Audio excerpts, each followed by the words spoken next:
What is going on, FG3000? Back in the place to be, and welcome back to Dislyte. So in today's video, we're going to be talking about the first major patch update here in Dislyte, and this is something I've been looking forward to quite a bit because let's be real, there's only so much Sonic and Ritual Miracle one can do. I want to see what else this game has up its sleeve. So let's take a look at this major patch update. This is going to be dropping on May the 31st, so we still got a bit of time. So first things first, with this major patch, we have some brand new Espers. Let's start it off by talking about the brand new 5-star Flow Attune Esper Osiris, and instantly, dude, just hearing that name is giving me these old school Smite nostalgia vibes. And just like in Smite, right, these artists are kind of reimagining what these gods would look like in their world. So this is the Osiris in this cyberpunk futuristic music world, and I really like it, right? We got the turtleneck with the Egyptian flair with the sunglasses. You have like the spectral aura around him, and then you have that decaying undead zombie hand holding the apple, right? So keep in mind, Osiris does have ties to like agriculture and like vegetation, so that's where that comes in. And then to top it all off, my homeboy's wearing some comfy pants. You love to see it. So as far as his abilities, I'm not gonna read every single word here, but his skill 1 is called Hook Strike. This deals damage as well as inflicting silence, and his skill 2 is actually a passive, right? So if an ally dies, he prevents that death as well as granting invincibility, recovery, and inflicts the Law of Duat on the attacker, okay? And then skill 3, the Law of Duat, I know I'm not saying that right, deals damage to an enemy with additional damage based on the target's max HP, inflicting defense down and taunt. These type of skills are always really good when you're going against bosses that have a ton of HP. So the more HP the boss has, the more these kind of scale. And then the next character up is Neith.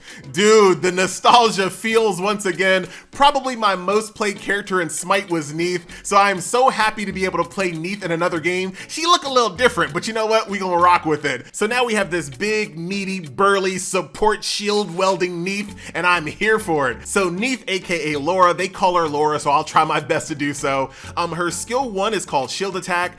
This deals damage based on an enemy's attack and their max HP, and has a chance of inflicting silence. I just reviewed a character just like this in Seven Mortal Sins. So her skill 2, after each allied Esper takes action, her passive ability Shield Guardian grants the ally shield, which absorbs damage based on her max HP. And then the Ascension with this skill, when the shield is destroyed or dispelled by an enemy, Neith has a chance to counterattack, just a chance. And then her skill 3 is called Iron Wall, grants shield and crit resist, okay, to all allied Espers. If the target already has a shield, increase the shield's strength, and you can also get her out of the general gold record player pool. So the next new unit is also a Shimmer 4-star character support named Nicole. I don't know how to say her other name, so I'm just gonna stick with Nicole.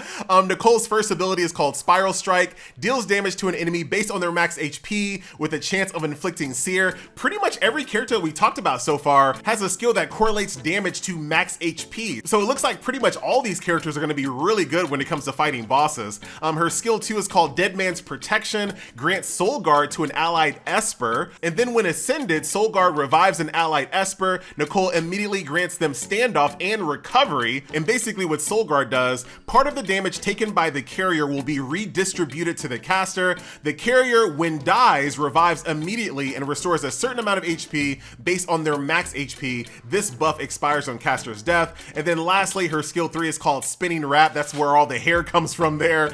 Deals damage to all enemies based on their max HP, granting defense up, invincibility to all allied Espers, and Soul Guard to the ally with the lowest HP. So pretty solid support there. 4-star Shimmer, all about them hair follicles you love to see. And a little bit more Smite nostalgia for me, Scylla. And I know this game ain't Smite, but when I hear the name Scylla, I think Mrs. Highlight Reel. That's what she was all about in that game. Now she's a 4-star wind support in this game.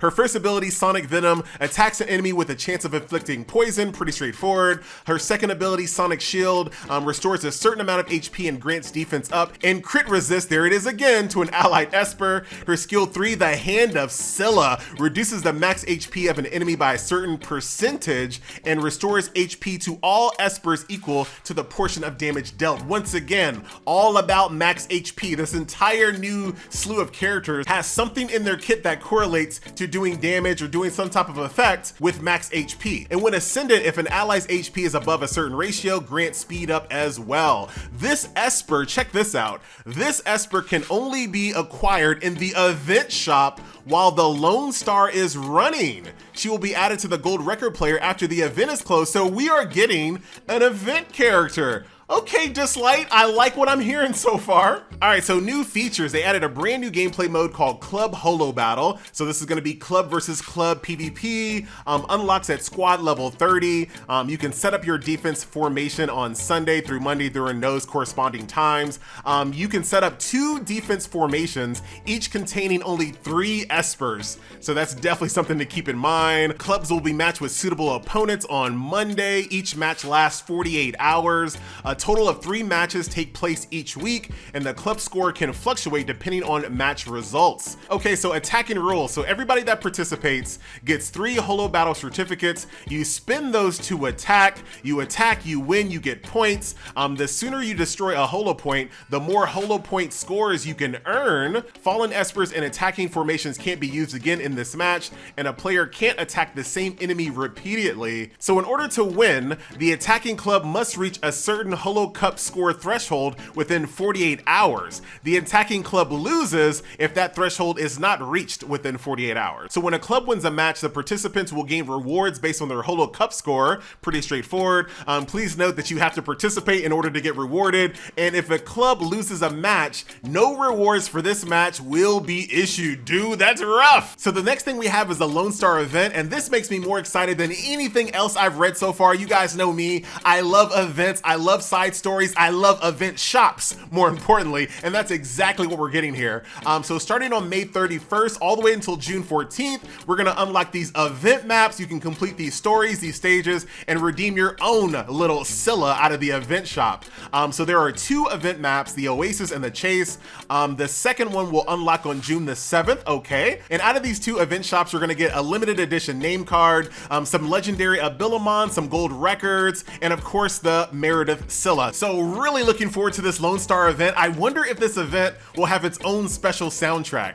Like, dude, that would be like extremely hype. So really excited about the Lone Star event. So it looks like the rest of this stuff is just additional details. So probability rate up on the Osiris banner. The chance of getting the legendary Esper Osiris is doubled during this event. However, the bonus probability of summoning Osiris expires after you get him. Say what? What? Dude, that sounds a little stingy. Sounds a little stingy there. Huh, okay, Dislyte, I see what you're doing there. It looks like you'll be able to review the event story even after it's over. 4 heart discs added to the DJ contest. Added some additional bounties here for the new characters, Osiris and Neith. Added a new name card for Osiris. Let's see what else we got here. Adjustments and optimizations. Standoff buff change. When you're in a standoff state, an Esper becomes immune to AP down. Inside the Union shop, Elite Experimon's price has been reduced. I'll always take that. Got some new available items for level 1 clubs. I always thought there wasn't really a lot of stuff to buy out of the clubs, so that's cool. So a lot of things have been changed here as far as the club inventory. Relic market changes. I didn't really pay attention to how much gold I got when I was selling relics before, but now we got more. Optimized stories from chapter 2 through 12. Optimize, hey? Reduce boss Fafnir's base HP and Ritual Miracle from stage 8, 9, and 10, exactly where I am. I'll take less HP, all right. Single hit damage dealt on Ritual Miracle boss Fafnir will not exceed 35% of his max HP. Tweak some non-boss Miramon abilities in Ritual and Sonic Miracles to improve player experiences. Slightly increase the Miramon levels on easy mode. Slightly increase the difficulty on hard mode, chapter 4 through 11. Dude, that's where I am right now. I think I'm like on chapter 11-8 trying to defeat that boss on hard. It's hard. Tweak the boss abilities on floor 100 and floor 50. I'll let you guys read that because I don't remember what they did in floor 50 and I haven't made it to floor 100. So following the update, the number of people that can explore Yi Shuya's Ripple Dimension has increased to 30. I know a lot of people were kind of going crazy trying to farm that. Optimized player reviews, that's pretty straightforward. Optimized low tier matchmaking and point war. Supreme Channeler daily gift has been changed, optimized item icons, resource panels. So after the update, the promotion rewards obtained the first time any Esper is promoted to 5 stars on the 4th day has been adjusted from 1 epic Starmon to instead now 150 Nexus crystals. And then dude, look at this. We have a whole slew of characters gaining captain abilities for the first time in relation to the Holo Club battle. Look at this, plus speed, plus attack, and plus HP. All right, so let's take a look at a few of these Espers that are gonna be getting these brand new captain abilities because I don't recognize all their names just yet. So King Shu is the first one, getting the captain ability of increase ally speed by 35% in Holo battle. So that actually makes him faster than Nut, huh?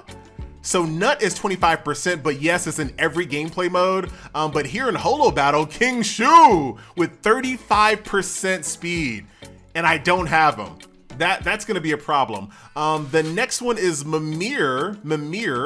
Also ally speed 25%, but you know, I can get that from Nut. So it doesn't really matter too much. I'm not gonna waste time powering this guy up just for that. But that is ally speed 25% by Mimir. Then the next one we have is Ming Po, who I really did wanna level up. Increase ally attack by 30% in Holo Battle. I just wanted to level her up just for aesthetic purposes. She looks awesome. And then the last one is Hercules with increased ally HP by 30% in Holo Battle, who I also don't have.